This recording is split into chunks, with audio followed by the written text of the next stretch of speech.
Hello, everybody, and happy Taco Tuesday. I love her. I like it. She makes me so happy. I know it's absolutely ridiculous, but it makes me so happy. So, hello, happy Taco Tuesday. Crystal here. And if you are brand new and you've never been to one of our weekly lives, welcome. I'm happy that you're here. I help entrepreneurs and online business owners start, launch, and market their podcast. Actually, hang on. Hang on one second, because this light is not bright enough. There we go. There we go. Okay. See, I shouldn't do things behind the scenes when things get started because they get a little crazy. But I'm excited because, first of all, this is our first weekly live back after the Thanksgiving holidays. I was actually out of town and I got to read some books. I read, let me see, I think I have it. Oh, yeah, I have it right here. So, do you ever like touch a book on a shelf and you're like, oh, they're all just gonna domino off? Like, that's legitimately what almost happened. So, I read this book. I actually got to meet him over right before the Thanksgiving break. Oh, see, look, a book fell over and it's right next to a candle. So I'm like, hang on.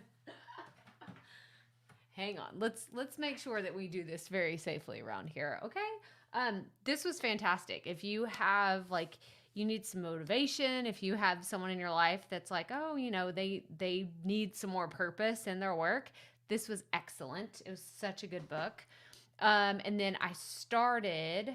Hi, Cheryl. So happy that you're here. Hi, Tanya. Yes, I hope y'all had a good holiday as well. So glad that you're here. This is the next one. I should stop like going in and out because I know the focus is I'm jacking things up, but I'm just excited to be here.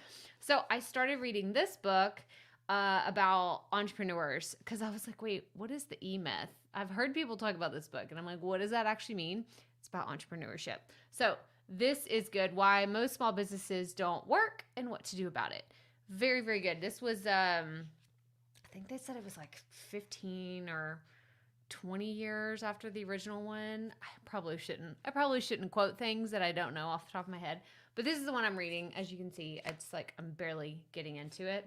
But can we talk about something real fast? Okay, y'all tell me in the comments for everybody that's here live.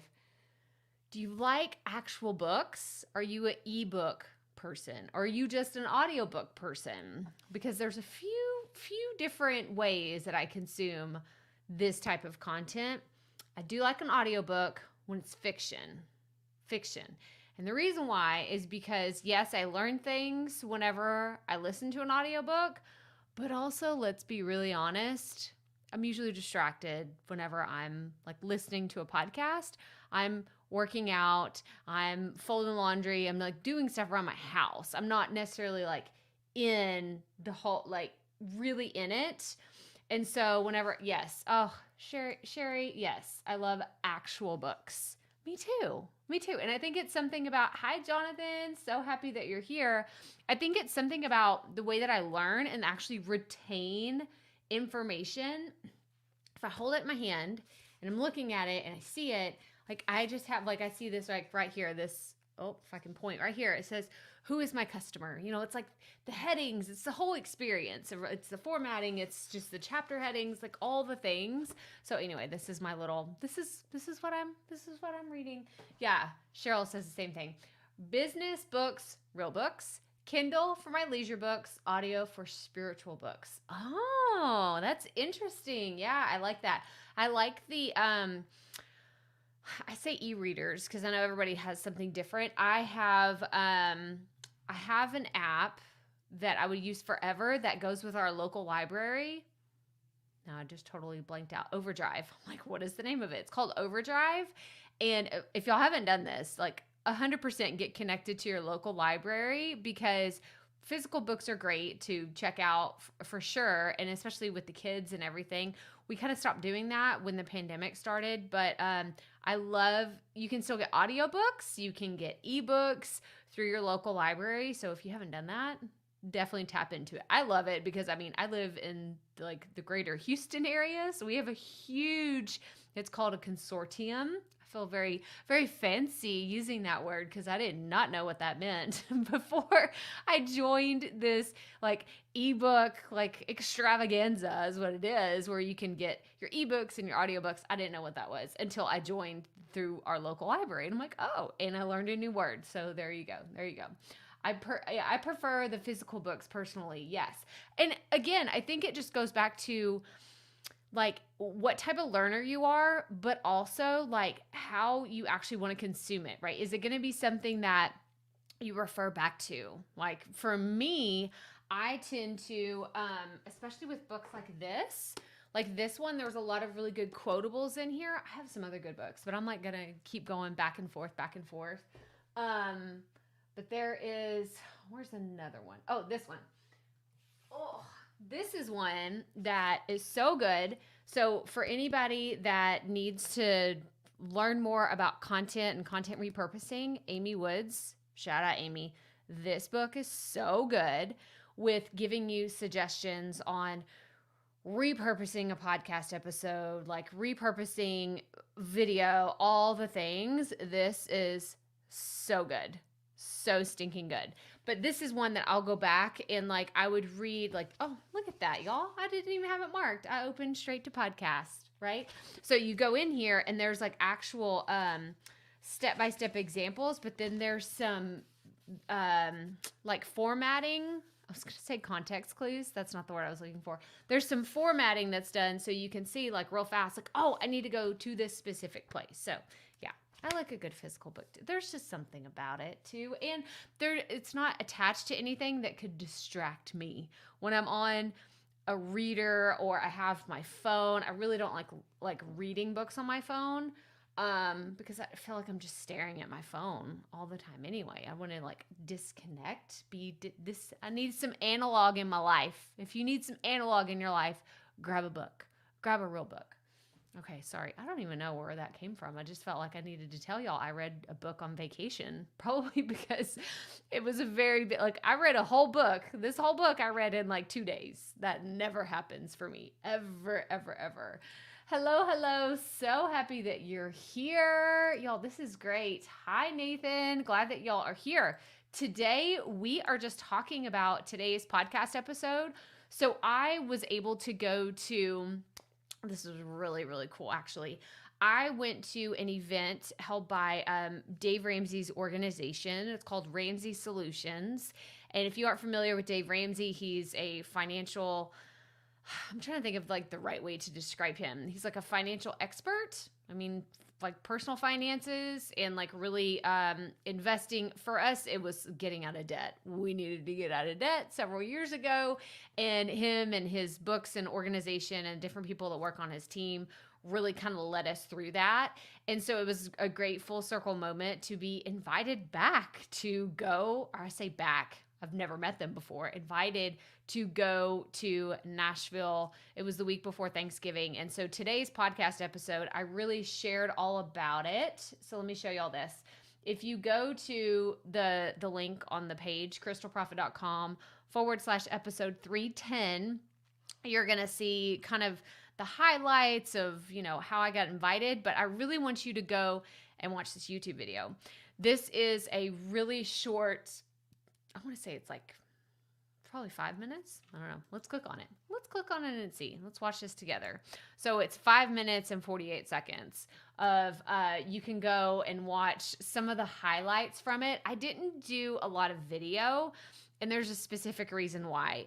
Because I've seen some friends that attended, people that I met there that have done fantastic content videos from being there. But again, when it comes to learning and like retaining information, I do best when I can like take notes. So y'all, you're going to make fun of me. Don't make fun of my handwriting. Okay. I know it's bad. I know my handwriting is bad. I know that I should slow down, but it's not going to happen. Actually, it's not too bad. It's actually worse in, in my other journals, but I had to take notes, y'all. I took so many freaking notes.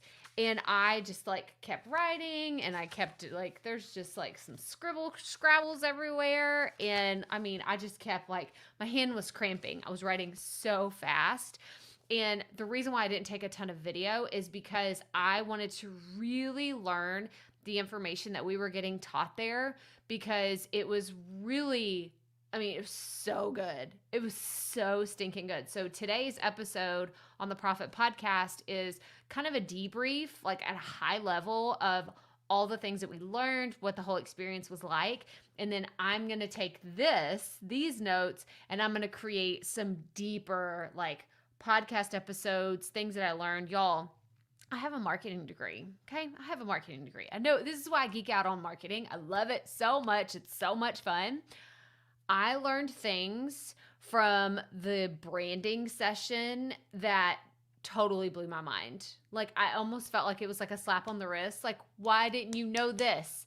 Why did you, like, why don't you know these things? Why aren't you practicing these things? So I'm really excited to share those with you in future podcast episodes, future YouTube videos, and really talk more about branding, because for me, as a podcast host, a podcast coach, like doing all the things that I do, some of these things that I do naturally don't come natural to other people.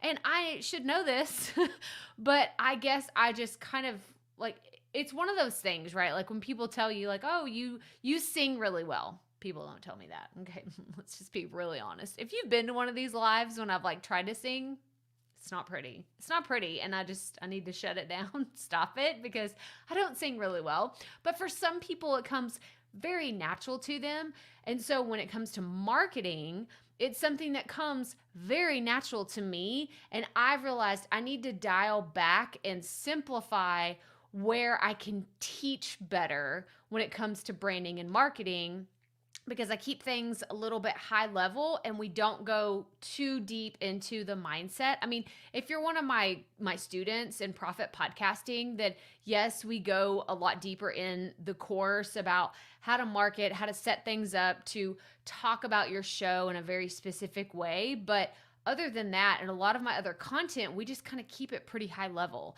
So it really encouraged me to talk more about the deeper levels of branding and marketing and what we can all do to make you stand out. Because this is the question I get asked all the time. It's like, how can I stand out? My category of podcast is just overrun. Like, it's so saturated. How can I stand out? And I want to start talking more about those things in the future, because I just got this renewed energy for branding and marketing. I do have another book. Hang on. This is a short book. I got this 3 years ago. When did this come out? When did this little baby come out? 2018. So this book, you need to go grab it. Look, it's not very big. You see, it's like kind of a tiny baby book. This is the size of my hand, okay? It's little. It won't take you very long. You could read this very quickly. This book is really awesome. And he has other books. Seth Godin, that's him right here. He has other incredible marketing books. So if this is something that you struggle with, go ask someone to put this on your Christmas list. This is a really good one. He talks about, oh my gosh, y'all, I normally don't do this. I don't write a lot in my books, but I will do some highlighting. Apparently, I was ready. Man, I was ready to highlight. Okay, I'm going to read you. Welcome to my reading. Okay, Seth Godin, this is marketing. I'm going to read what this says, because this is so good. So it says, forcing focus. The relentless pursuit of mass, meaning like mass marketing, will make you boring, because mass means average. It means the center of the curve. It requires you to offend no one and satisfy everyone. It will lead to compromises and generalizations, being instead with the smallest viable market. Begin instead with the smallest viable market. What's the minimum number of people you would need to influence to make it worth the effort? Y'all, I didn't even plan that. But because I had it highlighted, like, that was just like, I need a mic, I need a foam microphone that I can drop. Because y'all know I'm not going to drop one of my good mics. It's just not going to happen. And I don't have a crappy mic that I can drop. So, Y'all, that's good. That's good. But this is the stuff I'm talking about. Like these little nuggets of wisdom. Oh, it's so good. Now I feel like we're just in story time and we're in book sharing mode. So y'all put any questions if you have any questions. Hang on. Here we go. So if you have any podcast questions, put them in the chat. I'm just going to keep going because I'm motivated to share some of the other books. Let's see. Oh, these two right here. I'm trying to see which ones I wanted to go for next. Okay. This one, Rocket Fuel. For my entrepreneurs out there, okay? You need to get this one, Rocket Fuel, the one essential combination that will get you more of what you want from your business. Get it? Get it? Okay, so this one is really for, I'm trying to find it. So, okay, so you have, most of you will be, there's a page. Hang on. I know there's a page because I read this one last year. There's a page where it talks about the relationship between a visionary and an integrator. This is a really good one. Introduction to discovery. Y'all, I don't want to bore y'all, okay? Okay. So you have the visionary. This is likely you. If you're the one creating the content, calling all the shots, like running the business, this is you. You're the visionary in your business. And then you have, I promise I'm not going to just like go through the whole book. I mean, I guess I kind of am at this point. Then you have the integrator. Y'all, I'm going to say grammar was my thing. This is typically people that you can hire to help you integrate things into your business. Now, I can tell you that like my mentor, she's the visionary of her business, and then she has an integrator. This is someone who helped her implement all the things. Like she has the big dreams, you know, she wants to do this and this and this and this, but you need to have someone that's reality, right? You know who these people are in your life. For me, it's typically my husband. I come to him and I say, oh, I want to do this. I want to write another book. I want to, create more videos. I want to do this. And he's like, hang on, chill out a second. How are you going to make money doing that? How are you going to actually make time for all these things to happen? And what is it going to look like? Like, what practical things are you going to need? Like deadlines? Are you going to need to hire someone? Are you going to need to invest a lot of time, energy, effort to make it happen? So it's kind of like being able to dream, because this is what I love to do. I'm definitely visionary. I love to dream about all the possibilities, all the cool things that we can do here at Profit Media, what we could do for the podcast, what we could do for YouTube. But I also need someone to say, hold on, time out. Is this doable? Do you actually have time? There's only 24 hours in a day. You can only do so much. Do you actually have time to make that happen? So if you're an entrepreneur and you need a little bit help in this area, like read this book. Even if you're not an entrepreneur, this is a fantastic one. And then this one, Traction, this is the same guy. So it says up here, part of the Traction library. Focus. So it says part of the Traction library. These like go together. So if you need like a box set for Christmas, this is what you should do. I should be doing this on Amazon right now. I should be live on Amazon talking about you could buy this and you could buy that. But I've done that like twice. I don't know. I've done that. I need to do some more. I have an Amazon live account and I haven't done anything. I did it one time and I haven't done it again. But this book is all about standard operating procedures and getting your life together. Let's just be honest. It's what it is. It's all about, okay, what are the actual most important things that you need to track in your business? I'm trying to see if he has, look at this, y'all. This is just beautiful. I love a good graph and chart. So this is like helping you develop your core values. And y'all, I've actually did this. I did this with my mom. Last year. Yeah, it was 2020.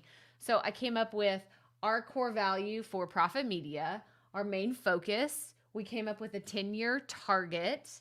We went through a marketing strategy, like how is this actually going to happen? And then I developed a 3-year picture, like how are we going to get to our 10-year goals? First, we got to hit our 3-year goals. Super, super helpful. And then you have your 1-year plan, you have your rocks, which are your most important things that have to get done.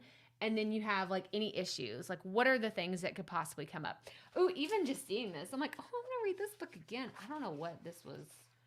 Oh, this is like with hiring people. Okay, I'm gonna go back. I'm gonna go do this because what I did today, y'all are, I'm all over the place. I swear I haven't had more coffee than normal, but I'm gonna go grab what I just put up earlier. I just put this up on my wall because I'm gonna do this later. Best $30 that you can invest. Hang on, what did I do? So I got that, and then I got my, y'all, I do this, I put my markers in mason jars. So this is what I'm going to be doing later today. All the ideas that I got up in here, cooking, marinating, that they've been sitting up there, and I've been telling myself all year, that's for next year, that's for next year, that's for next year. This is why I set aside time in December to dream and think about, well, what do I want to accomplish next year? What are the things that I told myself no in 2021 or 2020 even that I can focus on next year? One of those is writing my book and publishing, getting a publishing deal. That's going to be a big thing that I'm going to be focusing on in 2022. And just really focusing on growing the business and continuing to serve you fine people. So I'm going to put this up before I drop it. Hang on. Oh, no. But those are awesome. I love it because then you can just tear them off. They're the sticky ones. So I can tear it off and put it on my wall, even though I have 0 wall space in this office. No wall space. Well, I guess I have the door. I can always put it on the door. Oh my gosh. Yes. Okay, good. Jonathan, I'm assuming you're talking about the Ramsey one. I'm glad that you enjoyed it. How do you feel about trademarks? Oh, Monique, this is a really good question. Is it necessary? I'm preparing t-shirts for my podcast. So, trademarks. Such a fantastic question. I have lots of thoughts on this. When it comes to trademarks, and I've done 2 podcast episodes with attorneys. So if you haven't listened to, I did one with Scott Brookins, and then I also did one with Braden Drake, even though Braden's was more about LLCs. I did touch on this with Scott where we talked about copyright and trademarks. So as soon as you start using a podcast name, you have it as part of your business, you technically have the right to use that. Again, this is not legal advice for anybody that's wondering. I'm not a lawyer. This is not legal advice. Just had to throw that out there for the disclaimers. But when it comes to a trademark, and you know this is going to be the name of your podcast or the name of your business or something that is proprietary to you and what you do. If you're going to start selling merch and you don't want to see your quotes or your name on someone else's stuff, then yes, I would trademark it. I really would, because what you're doing is you're giving yourself permission to use that name, not giving yourself permission. You're taking that permission to use that and to tell other people, no, sorry, cease and desist. You cannot use this any longer because I own the trademark. I own the rights to this name, to this product name, like whatever. There's definitely different categories. And I can say this because I recently obtained my very own trademark. And I have learned a lot.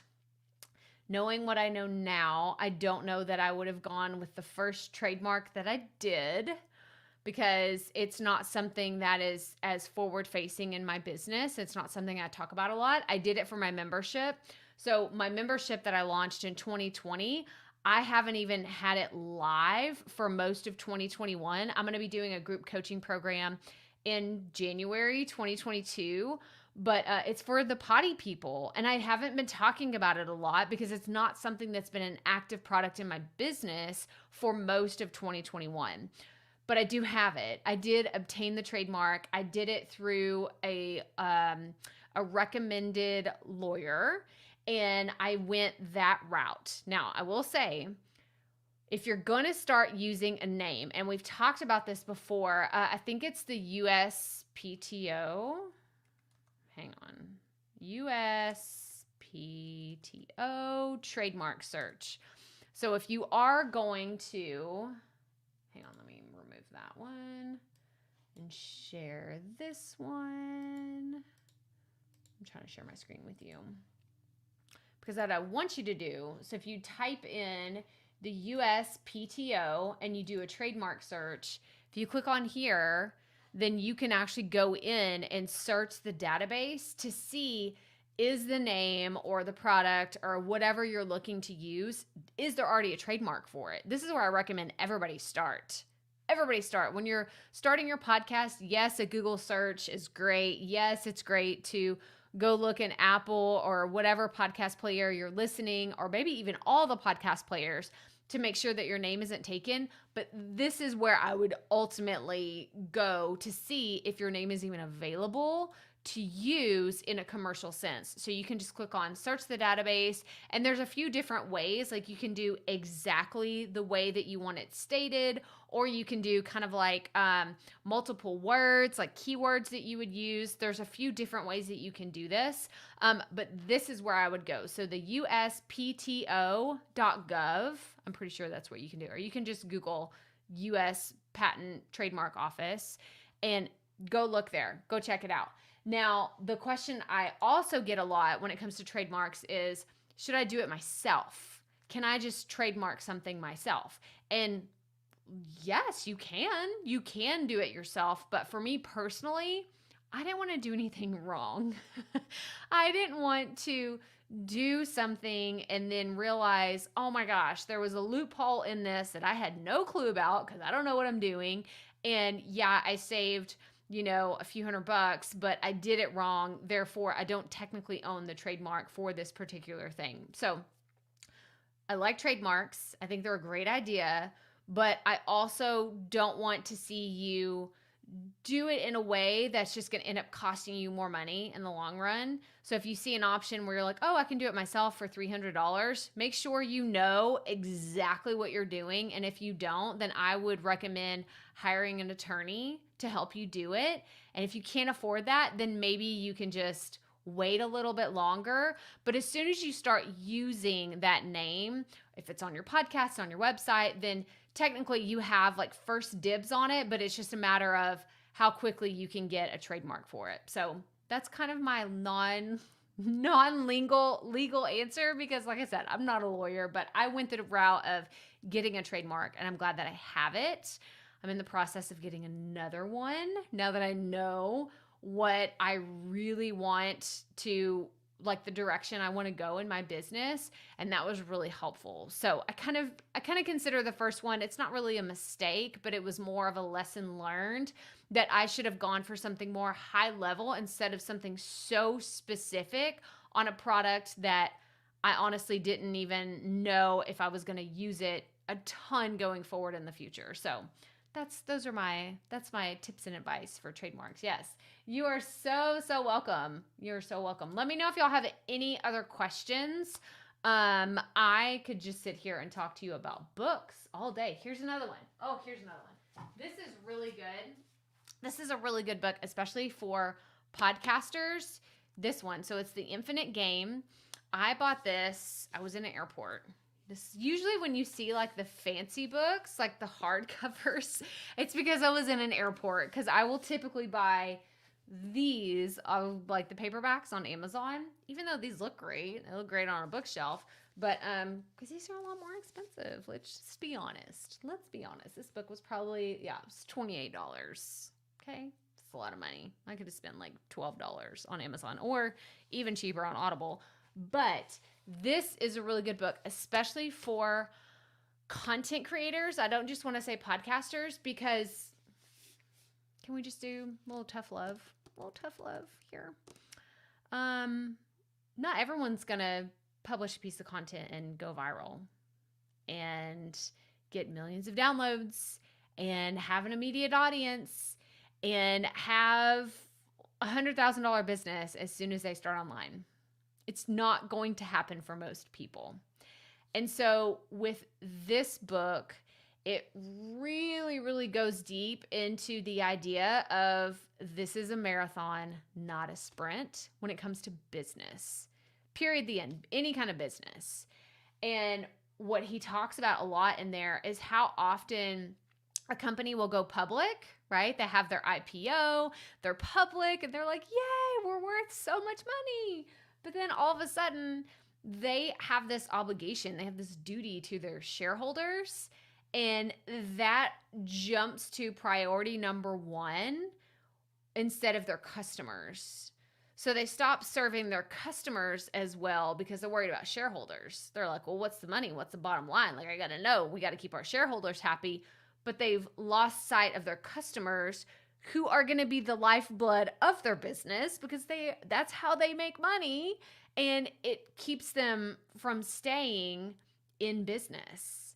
So it's a fantastic book. It's a really easy read. There's a lot of like historical stuff in here when it comes to businesses, ones that have risen and fallen, and it was a really good read. It wasn't too hard either. Oh, this is what I was going to talk about earlier. So when it comes to books, I like bigger print books like this too. I don't like the older business books. I can't do it, y'all. I can't do it. I think that's why I'm kind of struggling through.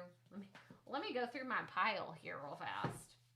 And that's why I'm kind of struggling through this one, because I don't like it. It's just, I mean, it's still not small, right? It's not tiny print, but I'm like, I don't like it when it's really little. Oh, this is another good one. Y'all, I'm taking all of them off my bookshelf. Okay, I got another one for you. I do a yearly, my top 5 books. Some of these are going to make it on there, even though I've like read these last year. This is a really good one. This is, where is it? Where's the really good part? That's not it. Okay, it's The Tipping Point. This is anything by Malcolm Gladwell is like, oh my gosh. So it's how little things can make a big difference. A fascinating book that makes you see the world in a different way from Fortune. I feel like I miss my calling. Like, should I read audiobooks? Is this what I should do? But only if I have like the liberty and the freedom to improv in the middle of a book. Like, can I say something and say, whoa, that just blew my mind? No, it's terrible. It's a terrible business idea. I know. I should stop. But where is it? I haven't read this in a while. I need to go back and read some of the ones that I have. Do y'all do that? Do you read? Or you buy books and you're like, oh, there's like 8 over there that I still haven't even cracked. I haven't even touched it at all. Whoops. Oh gosh, where is it? It's the 10,000 hour rule. Have y'all heard this? Oh, look at this one. It is fancy. It's got an index in the back. Not all books have that. I don't even think they're talking about it. It's where they talk about the Beatles. Do y'all know what I'm talking about? Have y'all read this book? Because it's a really good one. I'm just talking at this point. If anybody has any podcast questions, I welcome all of them. I'm trying to see. They don't have it in here. I don't know where it is. Maybe it's 10,000 Hours. Am I thinking of the right book? Isn't it this one? It's a Malcolm Gladwell book. So yeah, you'd be great at reading children's books. So Tanya, in case you didn't know, I got started. My start when I was a stay-at-home mom, I would go to the library and I would read. I volunteered to read at the library, and it was so much fun. I love Mo Willems. If you've ever read like the Piggy and Gerald book, this is what I do. I do this very well. I do the very animated, like for the kids. It's so much fun for me to kind of like play in like different voices. And if y'all need help, like if you need help figuring out how you should do inflections in your voice, I learned this from my speaking coach, my good friend Heather Sager. She was like, practice on children's books. Start reading them in high voices and then do it in low voices whenever you need to. And then that helps you with your speaking presence. And honestly, like let's do some real talk real fast. Okay. You may or may not notice this. And it happens sometimes when I'm live. Sometimes I call it out. Sometimes I don't. Because I'm like, let's just brush that off like it didn't really happen. I will yawn sometimes right in the middle of talking. How embarrassing. How embarrassing is that? It typically doesn't happen when I'm talking to someone on an interview.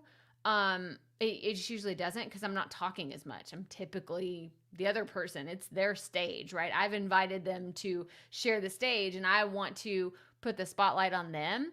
But sometimes when I'm on here, I will yawn. Like it will just hit me. And I'm like, are you yawning? Really? Like right in the middle of it? And so I have learned over time that will typically happen when I haven't had as much talking straight in a row. Like right now, here we are. We're 36 minutes into this live session, and I've been talking most of the time. If you're recording a solo episode, you're going to be talking the whole time. Like, you need to have the energy to speak that much. And if you're not used to talking, like physically talking, where you just keep going and going, practice with children's books. Practice reading books like this out loud. Practice creating a script for yourself and reading it so you don't have to take as many pauses. So you don't make weird mouth noises like I do. I do very often.